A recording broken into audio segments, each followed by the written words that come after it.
In the previous episode, we started a timeline that chronicled the parallels between the ancient Roman Empire and the United States of America today. When we left off, the Roman Empire was deteriorating thanks to the inflation caused by deficit spending on war and public works. Their government was constantly making things worse by meddling with their economy. Now, their empire was stretched to its limit and under constant attack from barbarians. The ongoing cost of war, plus the huge amounts of deficit spending, was bringing Rome to its knees. Now we're going to continue our journey through to the fall of Rome and learn of more striking parallels with the United States along the way.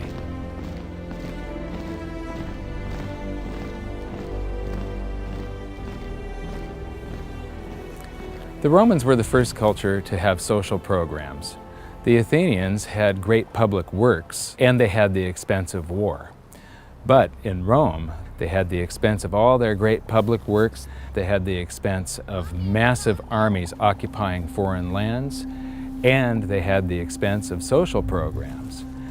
During the end of the Roman Empire, Rome's population was approximately 1 million people, and 200,000 of them, 20%, were receiving daily distributions of wheat. That's welfare. As their empire decayed, Roman leaders employed a tactic called bread and circus to keep the public distracted and placated. The bread refers to the free grain, also known as the dole, and circus translates to the games that would be held here in the Colosseum with free food, wine, and rather violent entertainment. I find it absolutely fascinating to try to imagine what was happening here nearly 2,000 years ago. These seats would have been filled with people eating and drinking, many would be yelling for their favorite gladiator, and a good portion of the audience would have been mindlessly drunk. The emperors and elite watching from up on high? What a scene! So the Colosseum is a great example of both the huge expense of Roman public works and the endless deficit spending they carried out to pay for supposedly free stuff. But is there such a thing as a free lunch? Breads and circuses give away oil, give away grains, and give away wine, and people would love you. They conquered Egypt. By golly, that was a lot of grain you could give away. But what it did was destroy the economy. And when you put in the taxation to pay for it all, what it did was destroy the small farmer. And so the wealth creation that would enable you to do these things went by the boards, and so it became a vicious cycle. So now let's continue filling in our timeline from the previous episode so that we can keep track of where we are in this story. Welfare, bread, and circus were basically distraction tactics used by the ruling elite who would offer promises of free stuff to ingratiate themselves with the public. There's a famous quote from the satirist Juvenal who summed up the situation very succinctly. Give them bread and circus, and they will never revolt. The citizens felt like they were getting these things for free when they were actually paid for by a crushing double blow of continuous currency debasement and increased taxation. In the end, the only way that the Roman rulers could enforce this tax collection was by doubling down on their stifling bureaucracy. The size of their government compared to the private sector exploded. Business became incredibly difficult, and many simply gave up. Steve Forbes just mentioned how difficult the situation became for farmers, or husbandmen as they were referred to in the past. Here's a quote that backs that up from Lactantius around 300 AD.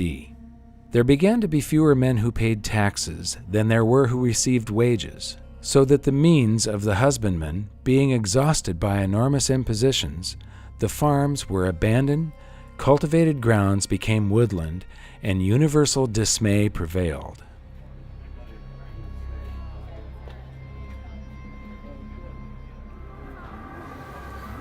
All of these tourists go through the Colosseum here, all amazed at the ruins of a great civilization, and I have to ask myself, are they asking themselves, what happened to these people?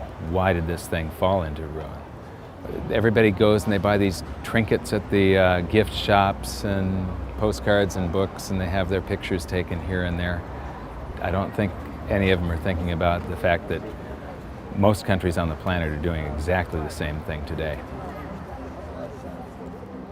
Most of what Americans know, I fear, is what movie stars are doing, what sports stars are doing, and what occurred on the last installment of Jerry Springer or some other reality show. And the food stamps are not even food stamps anymore. They give you a credit card that you can buy your food with so that you look like you can actually afford to eat as opposed to living off the dole. Yes, it's very similar. People's relationship to money in a country like America, the biggest economy in the world, is based entirely on the benefits they get from consuming and consumerism.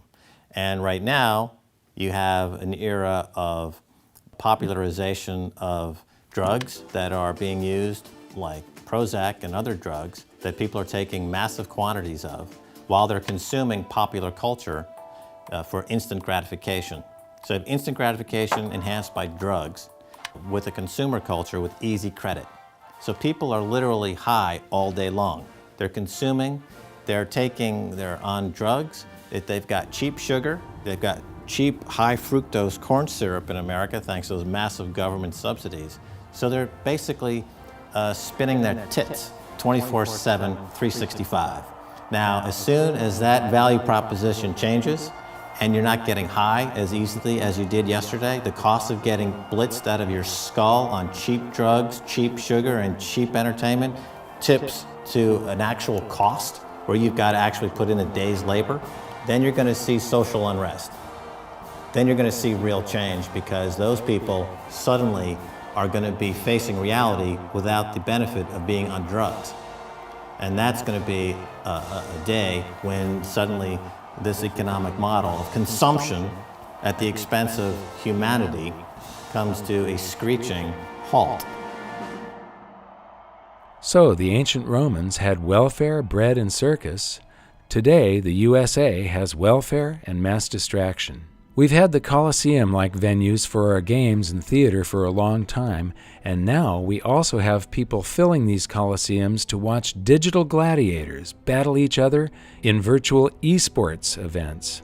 These sporting and electronic spectacles, along with mindless entertainment like talk shows, are piped directly into our homes on TV or now even to the cell phones in our pockets. We have the same politicians who constantly make impossible promises of free stuff, and a good portion of the population are hypnotized into believing them thanks to our modern version of bread and circus. Just like in ancient Rome, the USA has increased taxation in an attempt to pay for all of the so-called free stuff. And not surprisingly, we are now also burdened with a stifling bureaucracy in order to enforce the ridiculous amount of rules, taxes, and regulations.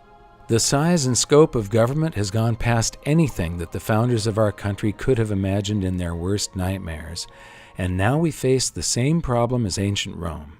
There are now fewer and fewer productive individuals and businesses left to fund the buffoonery of government. Remember, governments cannot create prosperity, they can only consume it.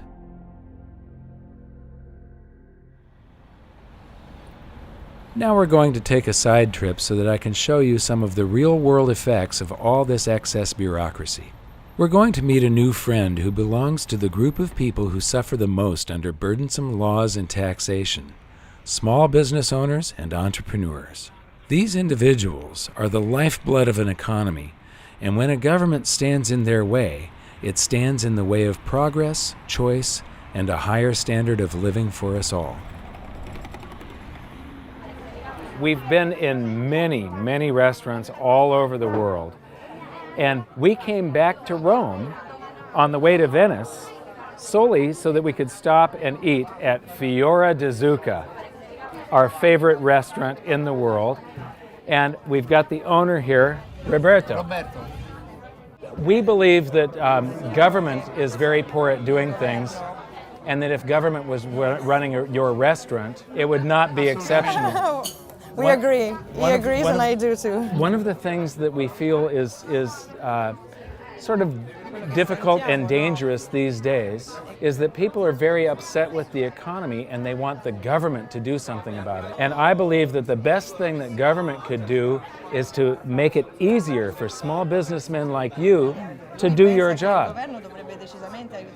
This is what makes the economy good. E le personalità come Assolutamente le vero, vostre. infatti il governo, Absolutely lo Stato true. The government and the state non aiuta assolutamente. is really not Il nostro helping the non small viene business assolutamente in aiutata. any way. Se io avessi un aiuto politico, se If avessi un I aiuto had dello had Stato, government io help, avrei la voglia di aprirne uno, due, it could 10. probably open more of them. You don't need government money, though. What you need is just for government to get out of the way and make it easier to go into business. Not so many rules, not so many taxes, right? Dice sì, a questo punto non è neanche più un discorso di capitale, è un discorso di amministrazione e di tasse. Exactly. Yeah. In ancient Rome, the government was telling you how much you could pay your workers, and no more, no less. The government was telling you how much you could charge for that buffalo mozzarella and that flatbread. If the government told you everything you could do, would you want to stay in business even? Assolutamente no. Yeah. Absolutely not. Diventa un McDonald's totale. It just becomes a big McDonald's for everybody. Yes. This is the problem. Right. This is the problem. This is the problem. We live in a state we call the People's Republic of California because the government has made so many rules, it is becoming very difficult for a small businessman. Sta mettendo proprio i bastoni nelle ruote della piccola azienda. Ma anche qua in Italia. Here Anche qua in Italia. it's the same problem. Ci stanno portando via dall'Italia per quello che mi riguarda, cioè se It's io like avessi they are il trying to do coraggio everything to take us coraggio away from this country. di andare in un altro If you had the courage to go somewhere else, you probably would do it. Ma It's a struggle to stay here. I have all the same problems on the other side of the world. All I want is for government to get out of the way and let me do my job. Aiuto dal governo. Vorrei solo che si togliessero dai piedi. sono perfettamente I d'accordo. feel like I have found a brother. Absolute agree. My brother. Roberto is still in Rome, and I love nothing more than supporting his exceptional restaurant whenever I'm in the area. But since filming this segment, the burdens placed on my business in California became so totally unbearable that I had no option but to move operations out of state. It pains me deeply to watch history repeat like this, as this affects people's lives, including some of the best employees and friends I ever had. Mille grazie. Mille grazie. Grazie a te.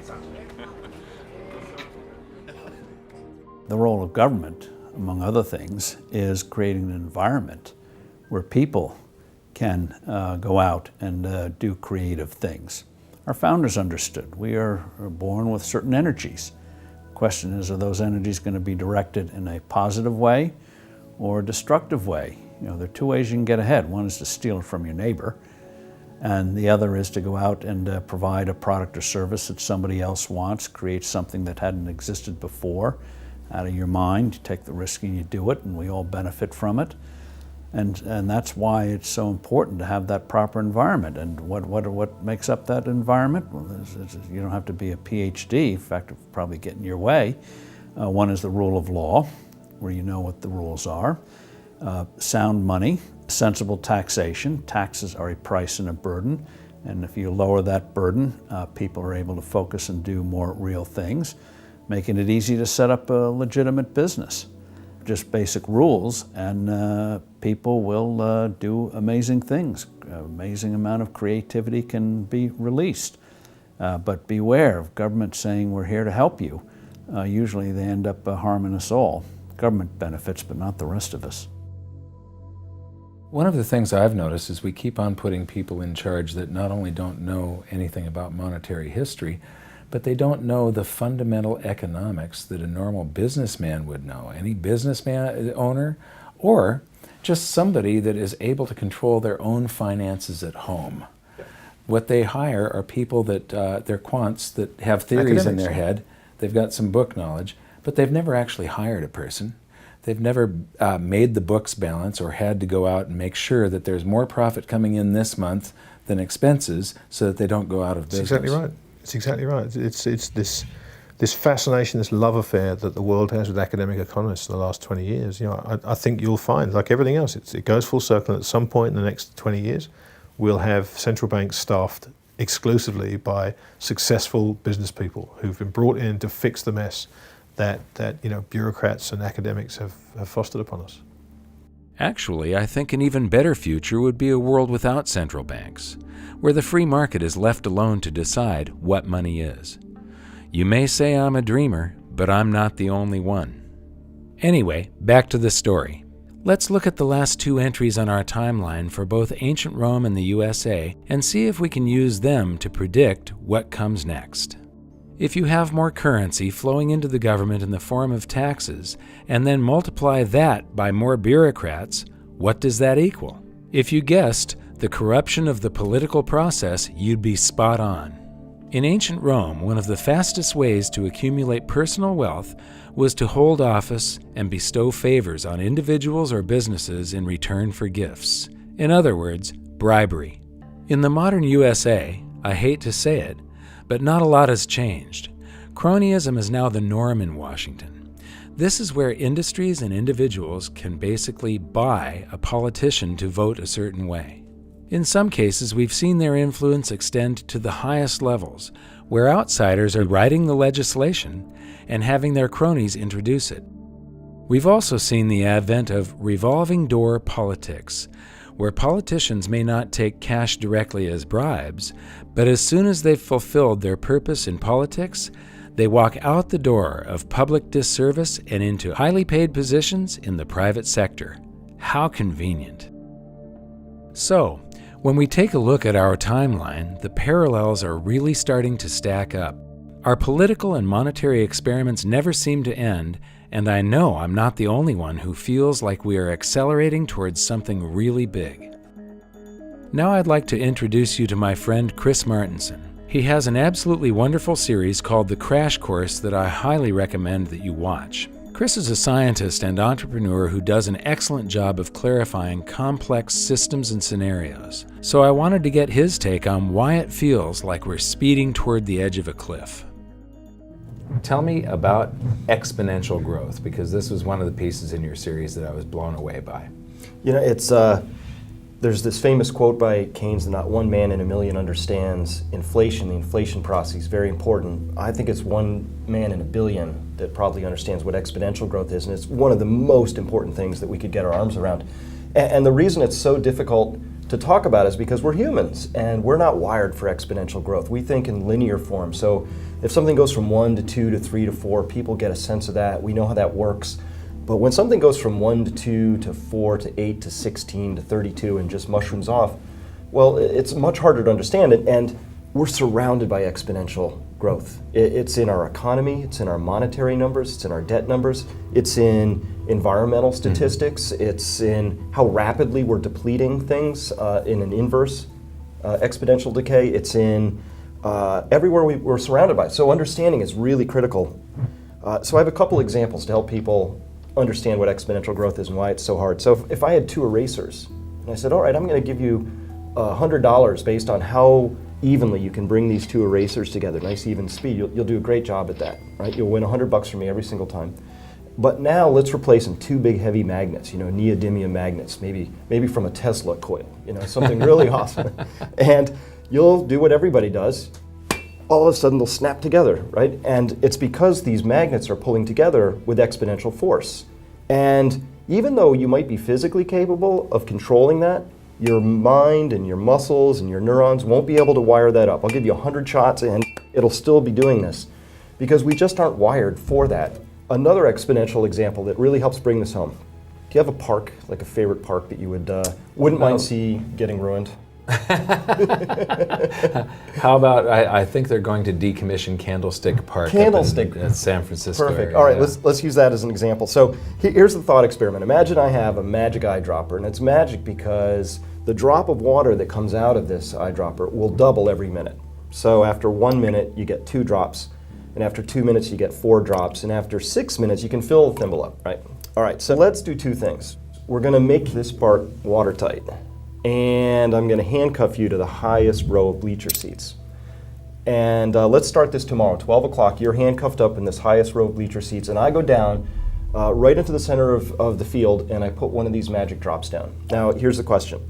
How long do you have to escape from your handcuffs, knowing that this park is going to fill up with water? Okay, one drop, and it's got to fill the entire park. How about a day? A day. Good, that's close. What if I told you the answer is 50 minutes? Wow. You can think 51 minutes, if you want to get rid of the skepticism, right? Mm-hmm. So that's amazing, right? Just 50 or 51 minutes, and it's all over. The whole park is full. That's not the important question. Here's the important question. At what time is this park still 97% empty space? It's not filled with water. And do you realize the seriousness of your predicament? Well, I know it would be half full 1 minute before my predicament. So, I don't know, 10 minutes? It's 5 minutes. 5 minutes, okay. So if we go back just 5 minutes in time, there's a little bit of water in the infield. And then 5 more minutes and it's over. And so when I look at this, I look across the world and I think, okay, from all of human history until 1960 to put the first 3 billion people on the planet, and then just 40 years to put the next 3 billion people on the planet. And this is important because the Earth is our stadium, and we're living through one of the most extraordinary periods of human history. Not just American history, not just in our personal lifetime history, but human history, because you and I will be alive during a time when human population will have fully tripled from roughly 3 billion to 9 billion if we live to ripe old ages. It's extraordinary. It's putting pressure on everything, and that exponential human growth is putting the curve on all those charts we just talked about. How fast we're depleting oil, how much food we have to grow, airline miles traveled, loss of tuna from the oceans, how much money has to be created. All of that is being driven by this exponential process. And so something I really like to be able to communicate to people is that exponential processes speed up at the end. So if anybody watching this has the sense that maybe things are going faster and it's harder to keep up with events, and wait, what's happening in Europe, it seems to be crumbling fairly quickly, that's because we have all these exponential processes converging on this one moment in time, and yes, things really are speeding up here and now. The system they have is failing, it's falling apart. Keynesianism won't work. To me, we're in the beginning stages of what happened to the Soviet system. We may be like at 1987 in the Soviet system, where 2 years later, 4 years later, it was gone. And that could happen to us. And as long as people will still use the dollar, that's going to continue. But we're getting dangerously close. And the end stages of a currency system comes rapidly. So even though we've been slipping and sliding for 100 years, our dollar is now worth 2 cents over 100 years. That's pretty much of a crash, but it isn't a crash in the sense of going off a cliff. And I believe that history shows that currencies eventually can go off a cliff when a false confidence is just dissipated. And we have a confidence, but it's based on all false notions and maybe out of desperation, a lot of rigging. But anyway, it's still working. The dollar, although weaker as an international currency, still works. But that is what we, as a people, and not only the United States, around the world, have to fear, because it will affect the whole world when this comes. And this is why this issue, for me, is so important.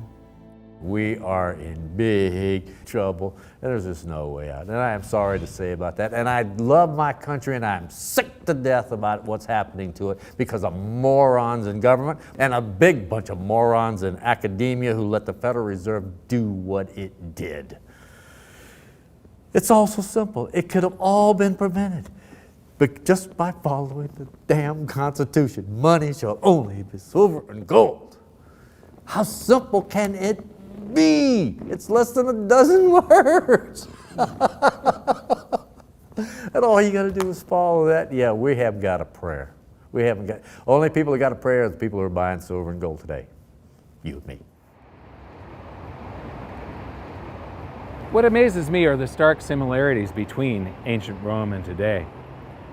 Once again, we're debasing the currency to pay for war, social programs, public works, while we keep the society placated with bread and circuses, football, sports, American Idol, Dancing with the Stars.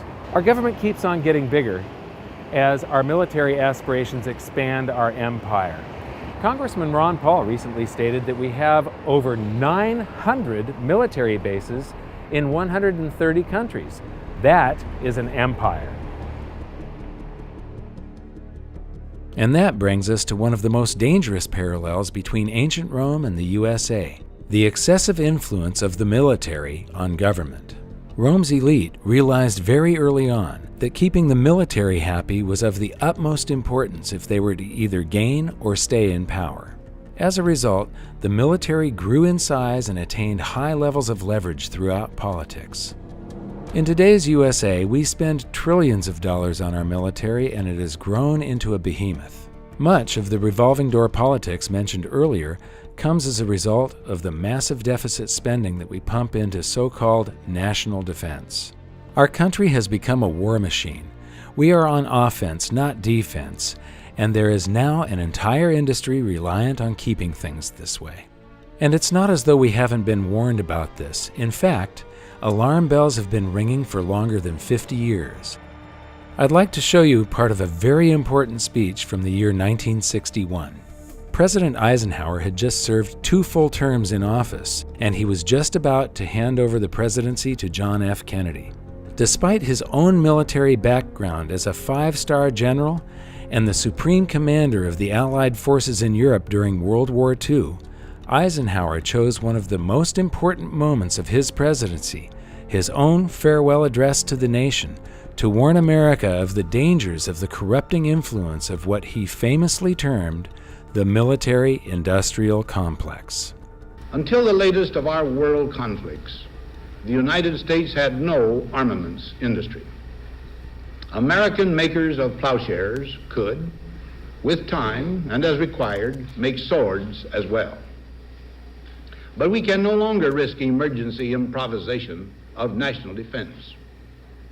We have been compelled to create a permanent armaments industry of vast proportions.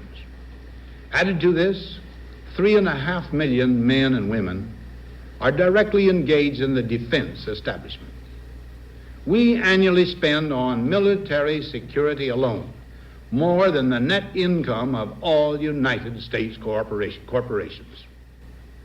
Now, this conjunction of an immense military establishment and a large arms industry is new in the American experience.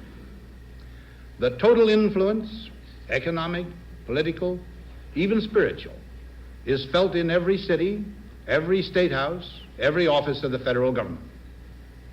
We recognize the imperative need for this development, yet we must not fail to comprehend its grave implications.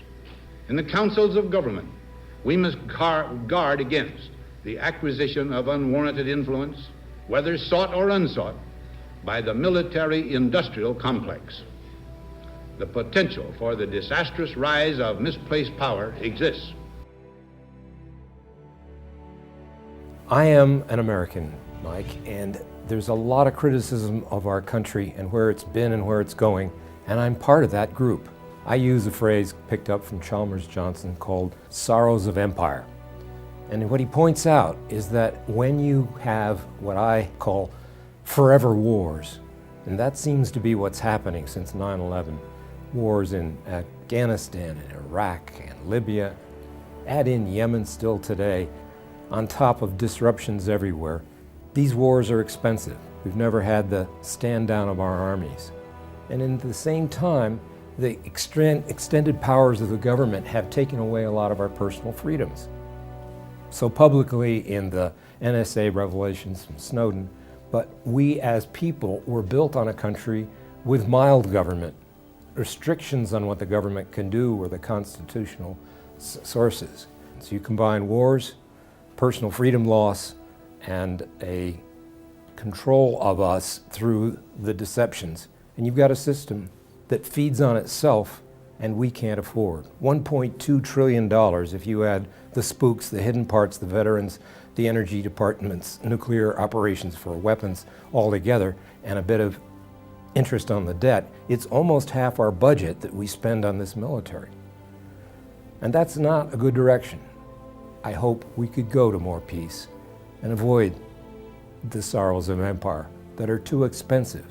And when you spend $1.2 trillion on your military, the effects are destructive on your economy.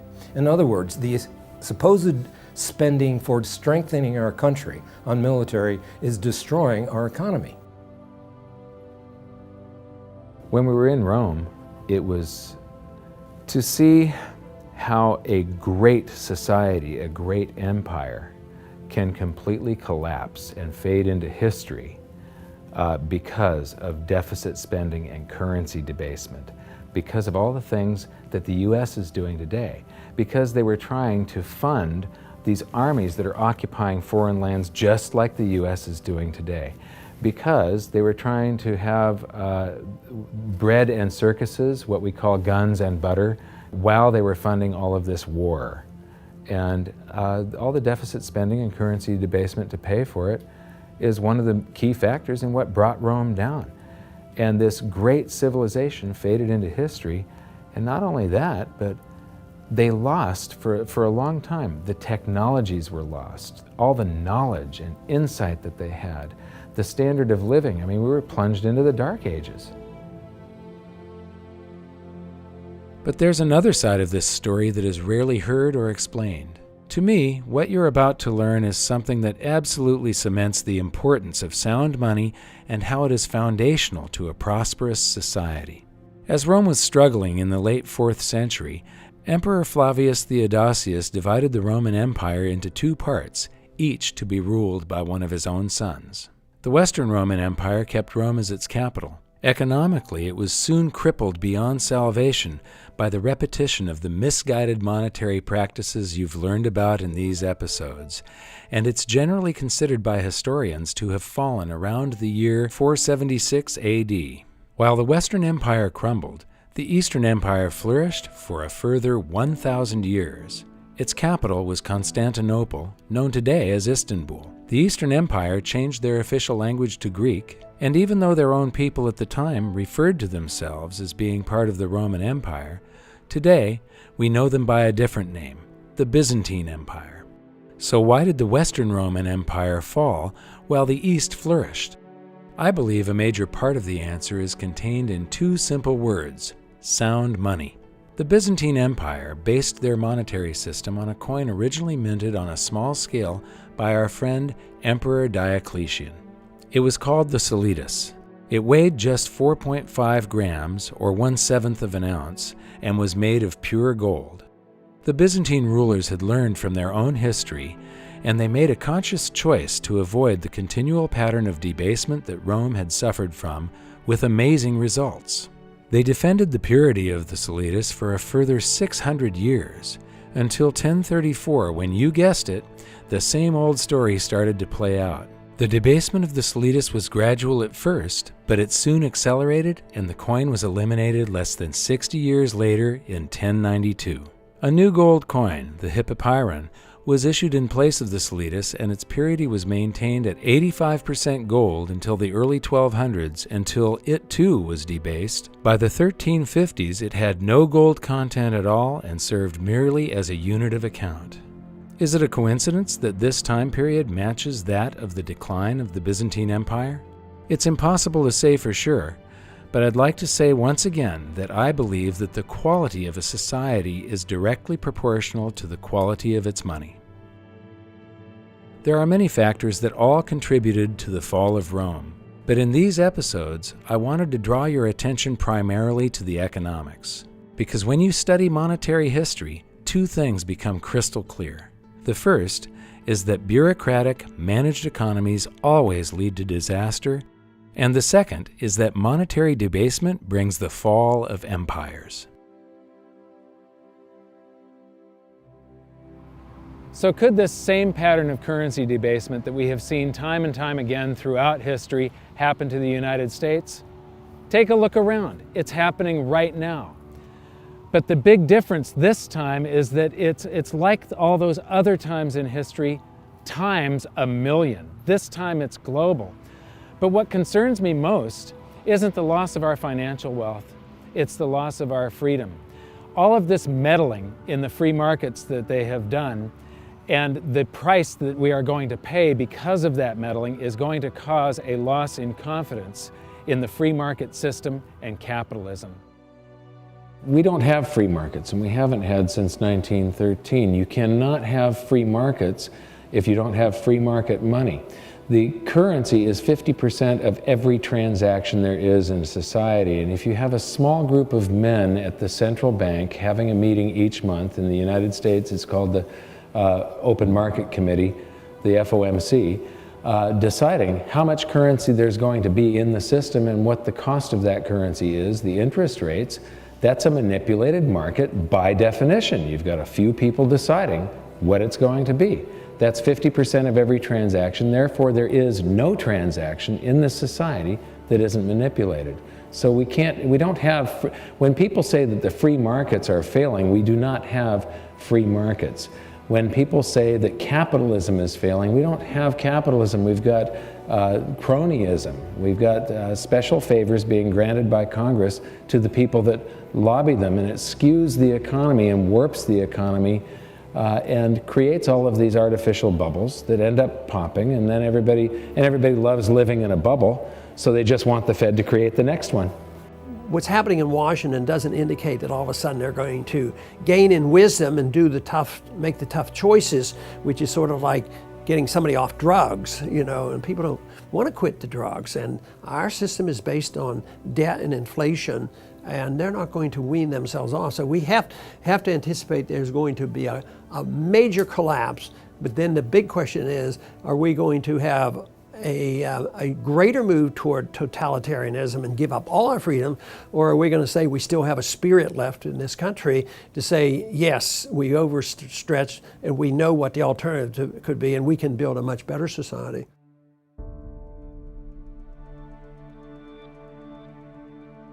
Milton Friedman, the great economist, once said, "When government, in pursuit of good intentions, tries to rearrange the economy, legislate morality, or help special interests, the cost comes at inefficiency, lack of innovation, and loss of freedom.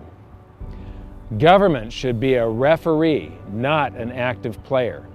In the United States, government has gone way too far." It is proven, beyond a shadow of a doubt, time after time throughout history, that managed economies do not work. Free markets have always won, and they have always provided a higher standard of living. When people cry out for the government to do something about it, they're asking for the government to manage the economy. They are asking for the government to lower their standard of living. Ultimately, what you get is the USSR or Mao's China. That is what a managed economy brings you. It's time for you to take action. It's time for you to get educated on this, to find out more, and then to voice your opinion, to make yourself heard. If we want changes in the economy and changes in our monetary system, change in our foreign policy, the people have to speak out and decide that they want to change, and they have to make it very clear to the politicians that that's what they expect. And matter of fact, that's one area where I tend to be more optimistic, because I think the people are learning with the work that you've done and others. They're learning something about monetary policy. But the most important thing is that people understand the nature of freedom and the role of government, and money being a major part of all of that.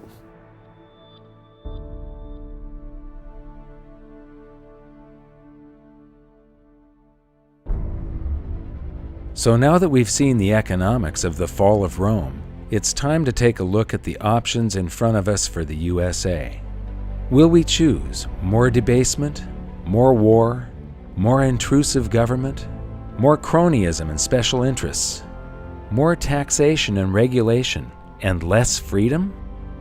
Or will we choose sound money, stable foreign policy, restrained government, a level playing field of fair laws for everyone, sensible taxation and regulation, and maximum freedom? I want to thank you for watching this series and for sharing these videos with your friends and family.